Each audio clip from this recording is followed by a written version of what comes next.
সূর্যাস্তের পর ভুলেও এই কাজগুলি করবেন না, জীবনে নেমে আসবে আর্থিক সংকট।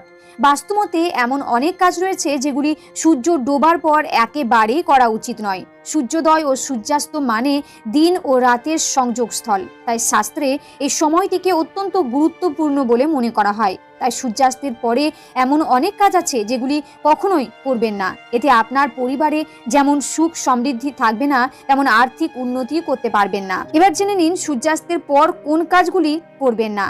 সন্ধেবেলা ঘুমাবেন না। অনেকে সন্ধেবেলায়ও ঘুমিয়ে থাকেন। শাস্ত্রমতে সন্ধেবেলা ঘুমাতে নেই, কারণ এর ফলে তাদের বয়স কমে।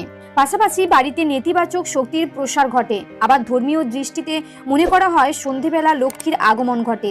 এ সময় পরিবারের সদস্যদের ঘুমাতে দেখলে দেবী রুষ্ট হয়ে চলে যান।